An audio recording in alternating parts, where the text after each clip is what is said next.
Hello students, in the last lecture we have studied one theorem, that is theorem of parallel axis. Today we are going to learn the next theorem, that is theorem of perpendicular axis.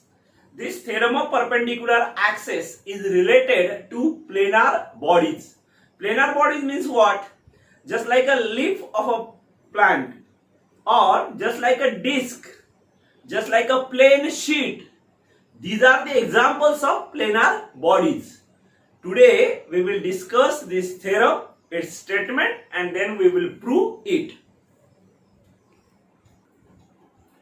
तर मग आपण त्या theorem of perpendicular ऍक्सिसचं statement अगोदर पाहू. Statement मध्ये काय म्हटलेलं आहे पहा, द मोमेंट ऑफ इनर्शिया, ज्याला आपण आय झेड असं नाव या ठिकाणी दिलेलं आहे. The moment of inertia of a planar body about any axis. Actually, that axis is known as z-axis. The moment of inertia of a planar body about any axis is the sum of. तो moment of inertia कशाशी equal आहे? Is the sum of its moment of inertia. कोणाचे moment of inertia? त्याच planar बॉडीचे moment of inertias, म्हणजे दोन. Sum of its moment of inertias about two mutually perpendicular axis. अशा दोन ऍक्सिस साठी एकाला आपण एक्स ऍक्सिस आणि दुसऱ्याला आपण वाय ऍक्सिस म्हणणार. म्हणून त्या दोन ऍक्सिस साठीचे मोमेंट ऑफ इनर्शिया जे काही असतील त्याची आपल्याला सम करायची. That sum will be equal to the moment of inertia I Z. परंतु हे जे दोन ऍक्सिस आहेत एक्स आणि वाय, ते कसे आहेत? तर हे दोन ऍक्सिस एक्स आणि वाय हे त्या प्लेन मध्ये आहेत, त्याच बॉडीवरती आहेत, त्या प्लेनार बॉडीवर आहेत. आणि ऑल दी थ्री ऍक्सिस, आणि ते तिन्हीच्या तिन्ही axis, they are concurrent. Concurrent means what? They are passing through the same point. एकाच पॉइंट मधून ते सगळेच्या सगळे काय होतात?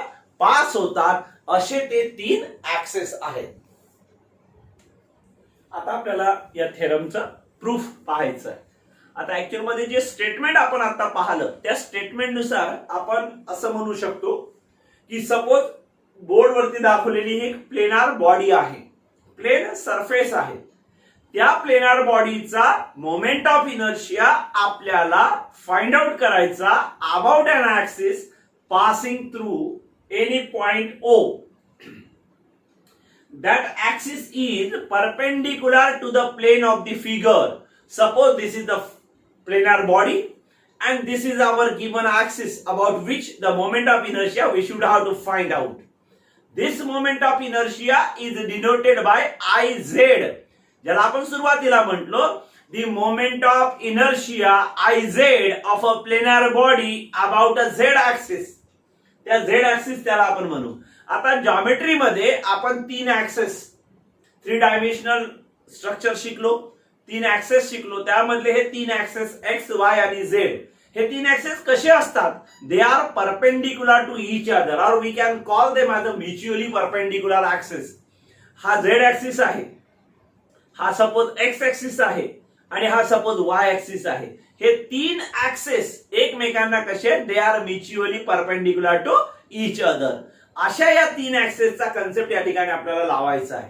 पण त्या तीन ऍक्सेस पैकी हा जो एक्स ऍक्सिस आहे, it is in the plane of the body. This Y axis is also in the plane of the body and they are mutually perpendicular to each other and also with the Z axis. असे हे तीन axes आपण दाखवले. मग हा X axis, हा Y axis आणि हा झेड ऍक्सिस, या झेड ऍक्सिस साठीचा जो मोमेंट ऑफ इनर्शिया आहे ज्याला आपण आय झेड म्हणतो, अकॉर्डिंग टू स्टेटमेंट आपल्याला असं म्हणता येते, this I Z that means from the statement I Z is equals to I X plus I Y. I X plus I Y हे आपल्याला मॅथमॅटिकली प्रूव्ह करायचं आहे. आणि ते प्रूव्ह करण्यासाठी आपण एक डायग्राम या ठिकाणी ड्रॉ केली. प्लेनार बॉडी, त्यामध्ये एक्स, वाय आणि झेड ऍक्सिस दाखवले. सपोज आता या प्लेनार बॉडीवरचा कुठलाही एक एलिमेंट ऍट पॉइंट P आहे. आता एखाद्या एलिमेंटला आपल्याला कन्सिडर करायचं असेल, त्याचं मास आपण dm इतकं कन्सिडर केलं तर मास माहित असेल, त्या एलिमेंटचं ऍक्सिस ऑफ रोटेशन पासूनचं डिस्टन्स माहित असेल, तर आपण त्याचा मोमेंट ऑफ इनर्शिया काढू शकतो आणि त्या मोमेंट ऑफ इनर्शियाला इंटिग्रेट केलं की आपल्याला टोटल बॉडीचा मोमेंट ऑफ इनर्शिया मिळतो. आणि म्हणून आपल्याला सुरुवातीचे काही कन्सिडरेशन्स या ठिकाणी करायचे आहेत. ते असे, प्रूफ मध्ये आपण असं म्हणणार आहोत, consider a planar body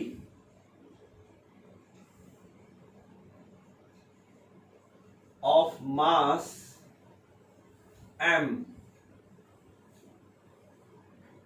rotating about 3 axes x, y and z.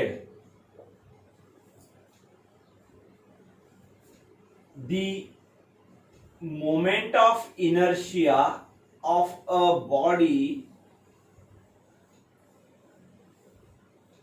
about a z axis passing through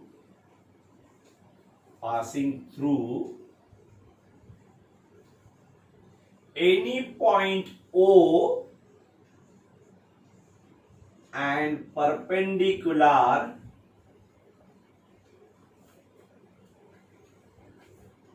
to its plane. म्हणजे जो z ऍक्सिस आपण कन्सिडर केला तो कसा आहे, दिस z axis is passing through any point on the planar body and perpendicular to its plane. About that axis we have to find the moment of inertia that will be denoted by Iz. Actually, according to this statement or according to this theorem, we have to prove this. Iz is equal to Ix plus Iy. Mathematically, it is very easy to prove it. पहा आता या Z axis साठी, आता या Z axis भोवती, म्हणजे आपल्याला असं म्हणायचं ही जी प्लेनर बॉडी आहे ती या झेड ऍक्सिस भोवती अशा स्वरूपात फिरते, गोल फिरते. It is rotating like this. In the same manner, this body can be rotated about x axis or about y axis. Suppose अशी बॉडी आहे, हा एक्स एक्सिस असेल तर ही बॉडी त्या एक्स ऍक्सिसच्या भोवती अशी फिरू शकते. हा वाय ऍक्सिस असेल, बॉडी अशी असेल, this body can rotate about this Y axis also. It can rotate like this also. म्हणजे ती बॉडी, प्लेनार बॉडी ही झेड ऍक्सिसच्या अराउंड फिरते, एक्स ऍक्सिसच्या अराउंड फिरू शकते आणि वाय ऍक्सिसच्या अराउंड सुद्धा फिरू शकते. Let P be any point on the planar body,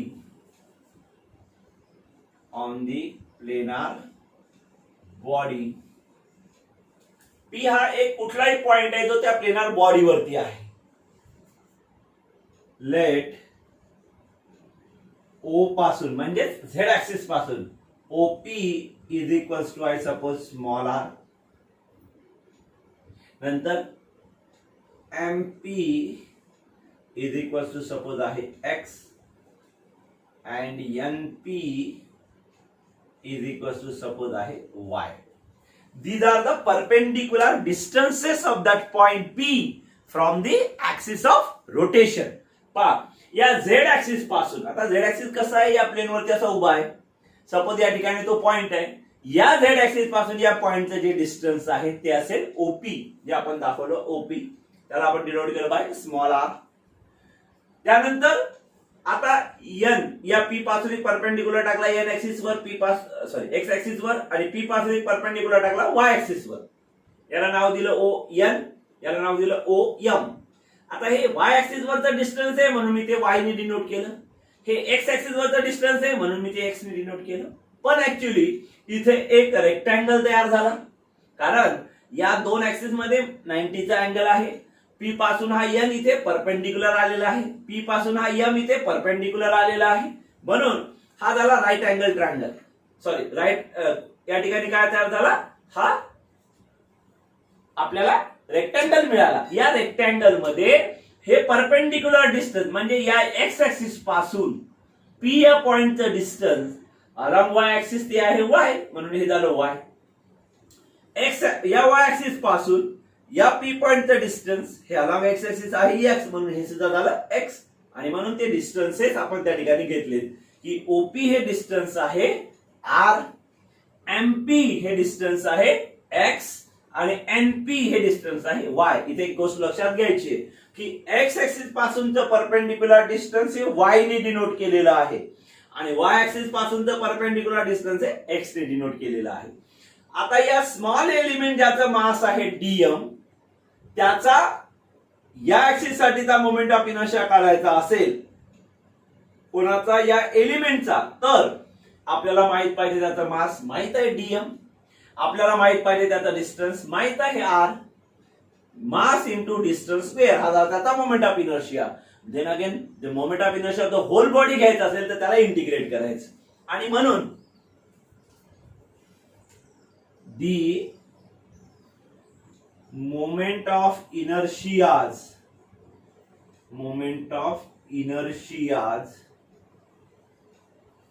of a laminar body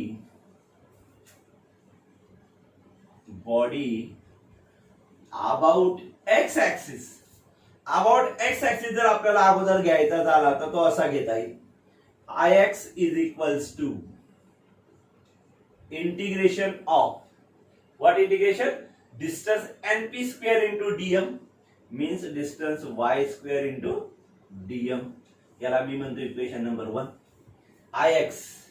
Similarly, the moment of inertia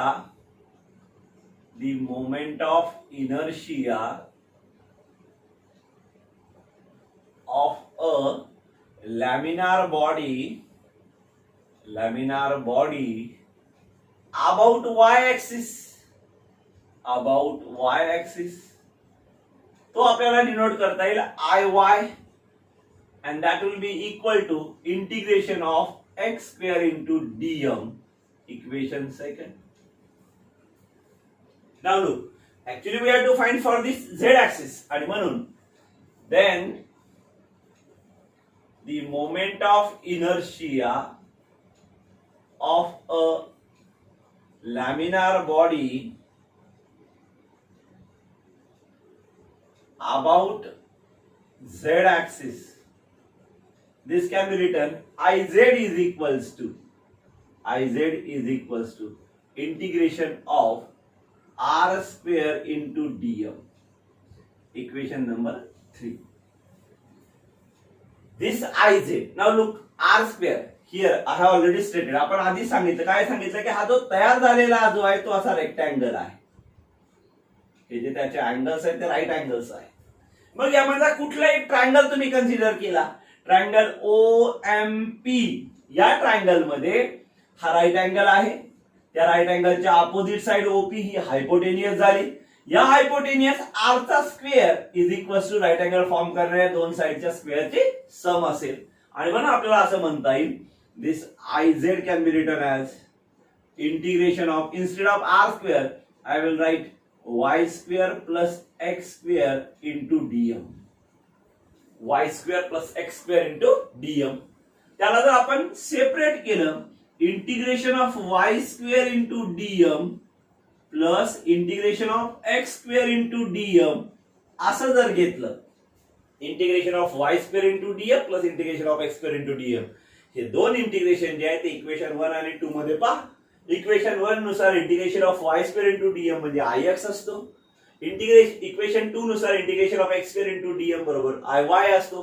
ते जर आपण इथे सबस्टिट्यूट केले तर आपल्याला असं लिहिता येते and therefore Iz is equals to, this is nothing but Ix, this is nothing but Iy, and thus it gets proved the theorem that is Iz is equals to Ix plus Iy. तर असा हा theorem of perpendicular axis आहे. हे जे दोन theorem आपण पाहिले, theorem of parallel axis आणि theorem of perpendicular axis, actually हे थेरम म्हणजे आपल्याला वेगवेगळ्या बॉडीचे मोमेंट ऑफ इनर्शिया डिटरमाइन करण्यासाठी हेल्प करण्यासाठी हे थेरम आहेत. Indirectly we can use this two theorem to find out the moment of inertia of different shape मग तो शेप जर एनी ऑब्जेक्ट असेल, ऑफ एनी शेप असेल, तर त्याच्यासाठी आपण पॅरलल ऍक्सिसचा थेरम वापरतो. परंतु तीच बॉडी जर प्लेन लॅमिनार बॉडी असेल तर त्या बॉडीसाठी आपण परपेंडिक्युलर ऍक्सिसचा थेरम वापरतो. पण असं काही नाही, हे दोन्ही थेरम तुम्हाला एकत्र सुद्धा वापरता येतात. Many of the times in many of the numericals we use this two theorems together also. तर असंच एक न्यूमेरिकल आपल्याला याच्यासोबत जोडून पाहायचं आहे. आता आपल्याला एक numerical पाहायचंय. A flywheel is a mechanical device specifically designed to efficiently store rotational energy. म्हणजे उदाहरणामध्ये असं म्हटलं की एक फ्लायव्हील म्हणजे एक चक्र, चाक. Flywheel is a mechanical device, एक अशा प्रकारचं डिव्हाइस आहे की विच कॅन स्टोअर और which can efficiently store rotational energy, की ज्याच्यामध्ये रोटेशनल एनर्जी स्टोअर होते. तुम्ही पहा, फॅन जर रोटेट झाला, फिरायला लागला, त्या फॅनला फिरत असताना त्याच्यामध्ये जी एनर्जी आली, that is the rotational energy. That rotational energy is able to circulate the air in the room and due to that we feel cool. आपल्याला त्या ठिकाणी थंड जाणवते, वातावरण थंड झालेलं जाणवते. कशाच्या आधारे? फॅनच्या रोटेशनच्या माध्यमातून जी रोटेशनल कायनेटिक एनर्जी त्या ठिकाणी स्टोअर झाली, ती रोटेशनल कायनेटिक एनर्जी एअरला कूल करते किंवा रोटेट व्हायला भाग पाडते. तसं आता एक ऍक्च्युली आपल्याला इथे जी फ्लायव्हील दिलेली आहे ती कशी दिलेली आहे? फॉर अ पर्टिक्युलर मशीन, एका मशीनसाठी it is in the form of uniform 20 kg disc. म्हणजे ती या ठिकाणी डिस्कच्या स्वरूपात आहे. त्या डिस्कचं मास किती आहे? तर या न्यूमेरिकल मध्ये इनडायरेक्टली आपल्याला त्याचं मास दिलेलं आहे. M is equals to 20 kg. Disc of diameter 50 centimetre आणि त्याची डायामीटर दिलेली आहे. Diameter is equals to 50 centimetre. Diameter वरून आपण रेडियस डिटरमाइन करू शकतो. ती होईल 50 च्या हाफ म्हणजे 25 सेंटीमीटर. आणि सेंटीमीटरचं जर आपण मीटर मध्ये कन्व्हर्जन केलं तर 25 इंटू 10⁻²मीटर असं आपल्याला हे मिळेल. ही झाली त्याची रेडियस. पुढे काय म्हटलं पहा, it is able to rotate about its own axis. आता सध्या ती तिच्या ओन ऍक्सिसच्या भोवती फिरत आहे. ओन ऍक्सिस म्हणजे कोणता? तर डिस्कचा ओन ऍक्सिस कोणता असतो माहिती आहे का? सेंटर मधून जाणारी अशी लाईन जी त्या डिस्कच्या प्लेनला परपेंडिक्युलर आहे, त्याला आपण म्हणतो डिस्कचा ओन ऍक्सिस. सपोज अशी डिस्क आहे आणि असा सेंटर मधून जाणारा त्याचा ऍक्सिस ऑफ रोटेशन आहे, ज्याच्या भोवती ती डिस्क अशी गोल फिरत आहे, त्याला त्याचा ओन ऍक्सिस आपण म्हणतो. पुढे काय म्हणलं आपल्याला? Calculate it's kinetic energy. त्याची आपल्याला रोटेशनल कायनेटिक एनर्जी डिटरमाइन करायची आहे. रोटेशनल कायनेटिक एनर्जी डिटरमाइन करायची आहे. ती कशाच्या आधारे डिटरमाइन करायची आहे? It is rotating with a frequency. त्याची फ्रिक्वेन्सी ऑफ रोटेशन दिलेली आहे, n is equals to 1200 RPM. आता ही जी फ्रिक्वेन्सी आहे स्टँडर्ड युनिट असते RPS, revolutions per second, not revolutions per minute. It is given in the minute but we need in second. मग याला 60 ने डिवाइड केलं, कारण एका मिनिटाचे 60 सेकंद होतात. 60 ने भाग दिला तर ही टर्म होईल 20 RPS. पण याला 60 डिवाइडला घेतले, हा 0 एक 0 कॅन्सल होईल. 6 ने 12 ला भाग जातो, 2 चा 2 0 20 झाला, 20 RPS. त्यानंतर आपल्याला इनडायरेक्टली पाय स्क्वेअरची व्हॅल्यू घ्यायला सांगितलेली या ठिकाणी 10, म्हणजे कॅल्क्युलेशन साठी आपल्याला भाग सोपा केला. And then after we have to calculate its moment of inertia in case it is rotated about a tangent. दुसरा एक मोमेंट ऑफ इनर्शिया पण आपल्याला काढायचं आहे, अबाउट इट्स टँजेंट. असं या न्यूमेरिकल मध्ये आपल्याला दोन व्हॅल्यूज डिटरमाइन करायच्या आहेत. कोणत्या कोणत्या? पहिल्यांदा आपल्याला डिटरमाइन करायचं आहे moment of inertia, IT tangent साठीचा आणि कायनेटिक एनर्जी, असे दोन व्हॅल्यूज आपल्याला काढायचे आहेत. मग अगोदर आपण त्या डिस्कला कन्सिडर करू. सपोज अशी पाठी डिस्क आहे, अशी डिस्क आहे. या डिस्कचा हा सेंटर, या सेंटर साठीचा हा परपेंडिक्युलर ऍक्सिस, हा परपेंडिक्युलर ऍक्सिस ज्याला आपण ऍक्सिस ऑफ द डिस्क म्हणतो. ऍक्च्युअल मध्ये इथे मी त्याला झेड ऍक्सिस म्हणतो. म्हणजे जो मोमेंट ऑफ इनर्शिया या ऍक्सिस साठी आहे त्याला आपण काय म्हणणार, आय झेड. त्यानंतर या डिस्कचा मी एक असा ऍक्सिस घेतो पहा, जो त्या डिस्कच्याच प्लेन मध्ये आहे, याला मी वाय ऍक्सिस म्हणतो. या डिस्कचा असा एक ऍक्सिस घेतो जो त्या डिस्कच्याच प्लेन मध्ये आहे, त्याला मी एक्स ऍक्सिस म्हणतो. आणि याच डिस्कचा आपल्याला असा एक ऍक्सिस घ्यायचा आहे जो त्या डिस्कला अशा स्वरूपात टँजेंट आहे. सपोज या पॉइंटला मी टी नाव देतो, या पॉइंटला मी सी नाव देतो, सेंटर, त्या डिस्कचं सेंटर. तर हा टी बाजूला, या दोघांमधलं डिस्टन्स हे परपेंडिक्युलर डिस्टन्स, त्याला आपण एच म्हणत असतो, पण इथे ते इक्वल टू आहे रेडियस. या डिस्कचं टोटल मास आहे कॅपिटल एम. असं ही डायग्राम आहे. याच्या आधारे आपल्याला पहिला जो पार्ट आहे कायनेटिक एनर्जी फाइंड आउट करायचा, तो फार इझी पार्ट आहे. दुसऱ्या पार्ट मध्ये मात्र आपल्याला ऍप्लिकेशन करायचे परपेंडिक्युलर ऍक्सिस थेरमचं सुद्धा आणि पॅरलल ऍक्सिस थेरमचं सुद्धा, दोन्ही एकत्र आपल्याला वापरायचे. कसे ते आपण पाहूयात. पहिल्यांदा आपण कायनेटिक एनर्जीची व्हॅल्यू काढू. तर kinetic energy of a rotating disc साठी फॉर्म्युला आहे 1/2 I means moment of inertia into omega square means its rotating velocity, ज्याला आपण त्याची अँग्युलर वेलोसिटी म्हणतो. हाफ आय ओमेगा स्क्वेअर हा त्याचा फॉर्म्युला आहे. आता हा जो आय आहे moment of inertia of a disc, तो कशासाठी, या ऍक्सिस साठी. About an axis passing through its center and perpendicular to its plane, we have already find out this formula. The moment of inertia of a disk about an axis passing through its center and perpendicular to its plane साठी formula असतो half mr square. आणि म्हणून इथे आपल्याला असं लिहिता येईल पहा, दिस 1/2 ऑलरेडी आहे इंटू आय च्या जागेवर सुद्धा येईल 1/2 mr स्क्वेअर.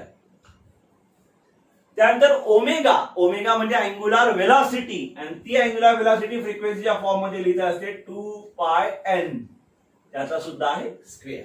म्हणजे ओव्हरऑल व्हॅल्यू अशी झाली. आता या 2 चा स्क्वेअर केला तो होतो 4. तो 4 या 2 आणि 2 सोबत कॅन्सल आउट होतो. म्हणजे आपल्याला असं मिळते mr स्क्वेअर इंटू आता पायचा स्क्वेअर इंटू n चा square. mr square pi square n square. Now we have to substitute the values. आता m ची व्हॅल्यू ठेवायची 20, r ची व्हॅल्यू ठेवायची 25 इंटू 10⁻², पाय स्क्वेअर ची व्हॅल्यू घ्यायची आहे 10 आणि n ची व्हॅल्यू घ्यायची आहे 20. मग व्हॅल्यू सबस्टिट्यूट करू. मास आहे m म्हणजे 20 kg, r म्हणजे आहे 25 into 10⁻² bracket square, pi square म्हणजे आहे 10 आणि n म्हणजे आहे 20 चा स्क्वेअर. अशा त्या व्हॅल्यूज होती. आपण स्क्वेअर जर केला 20 चा स्क्वेअर, सॉरी 20 जशाला तसा 25 चा स्क्वेअर झाला 625, 10⁻² चा स्क्वेअर झाला 10⁻⁴ इंटू हा 10 इंटू हा 400. असं. आता पहा याच्यामध्ये हा एक 0, हा दुसरा 0, हा तिसरा 0, हा चौथा 0. जर 4 झिरोज आपण कॅन्सल केले तर हा 10⁻⁴ सुद्धा कॅन्सल होऊन जाईल आणि शिल्लक राहील 2, 625 आणि हा 4, या तिघांचा प्रोडक्ट. 2 आणि 4 चा गुणाकार झाला 8. 8 आणि या 625 चा जर गुणाकार केला तर तो येतो 5000 joule. This will be the kinetic energy of that disk. This is the answer of the first question, that is kinetic energy is equals to 5000 joule. असा ही झाला या पहिल्या प्रश्न उत्तर कायनेटिक एनर्जीचं. आता आपल्याला काढायची त्याची मोमेंट ऑफ इनर्शियाची व्हॅल्यू. परंतु कोणता moment of inertia, calculate its moment of inertia in case, अशा केस मध्ये it is rotated, that means that disc is rotated about a tangent in its plane. Tangent सुद्धा दोन प्रकारचे असतात लक्षात घ्या. अशी जर डिस्क तुमच्या समोर आहे तर असा टँजेंट असेल तर त्याला म्हणा इन इट्स प्लेन, आणि असा टँजेंट असेल तर त्याला म्हणा परपेंडिक्युलर टू इट्स प्लेन. अशा स्वरूपात टँजेंट हे दोन प्रकारचे असतात. इथे तो इन इट्स प्लेन म्हटलेला आहे असा. तर त्याचा आपण आता या ठिकाणी कॅल्क्युलेशन करू.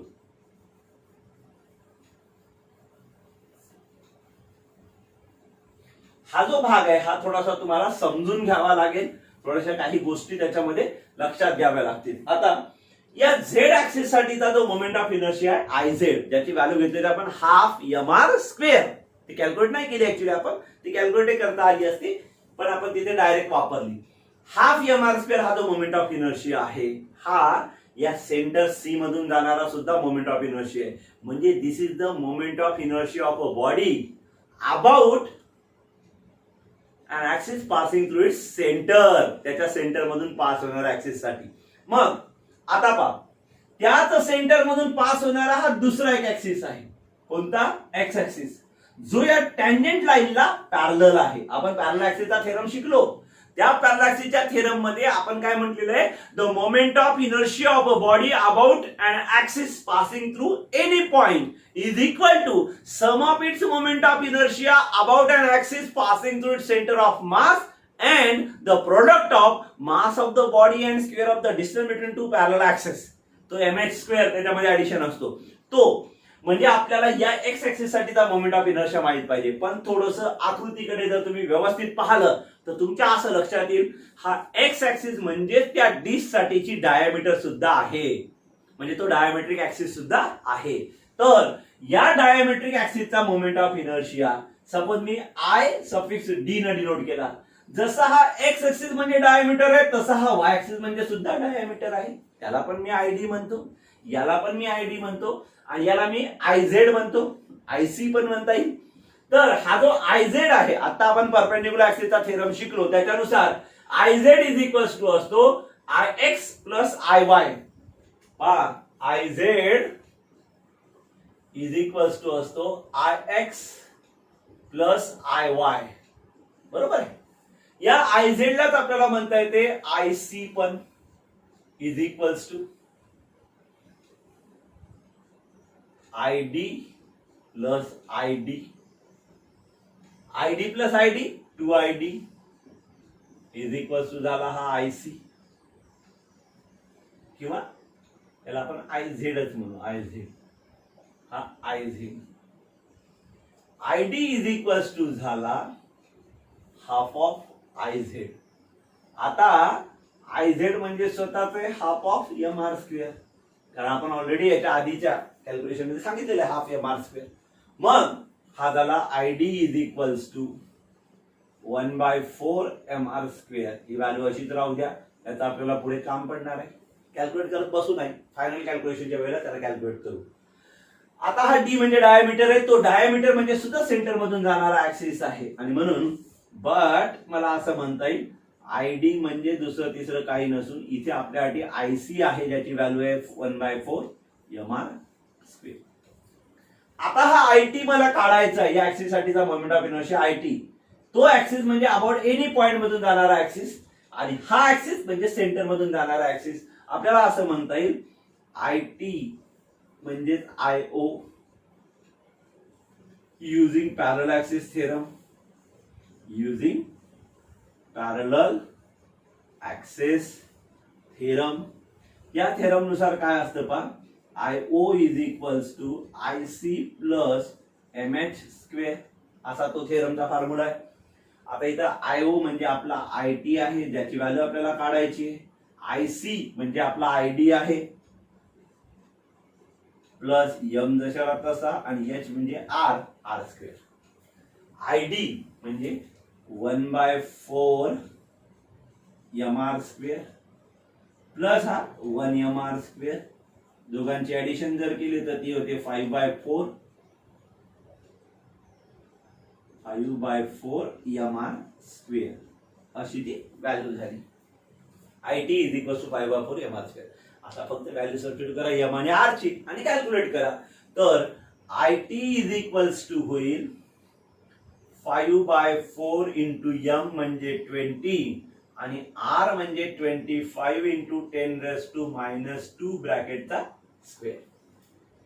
स्क्वेअर आउट त्याला आपण स्क्वेअर करू त्याचा 5/4 इंटू 20 इंटू 625 इंटू 10⁻⁻⁴. ओव्हरऑल या 4 ने 20 ला भाग जातो 5 चा, 5 ने 5 ला गुणला येतो 25, 25 ने 625 ला गुणायचं. 25 5 125 5 चले 12, 25 दुनी 50 12 62 2 चले 6, 25 150 आणि 6 156 156 इंटू 10⁻⁴ kg मीटर स्क्वेअर. आता हा 10⁻⁴ जर लिहायचा नसेल तर डेसिमल 4 घर मागे आणा, म्हणजे ती व्हॅल्यू होते 1.5625 kg मीटर स्क्वेअर. अशा स्वरूपात या न्यूमरिकल मध्ये आपल्याला ह्या दोन व्हॅल्यूज डिटरमाइन करता येतात. एक कायनेटिक एनर्जीची व्हॅल्यू आपण अगोदर काढली, ती आली होती 5000 जूल. आणि आता या मोमेंट ऑफ इनर्शियाची value in case it is rotated about a tangent in its plane, IT ज्याला आपण म्हटलं, ती व्हॅल्यू 1.5625 इन kg मीटर स्क्वेअर.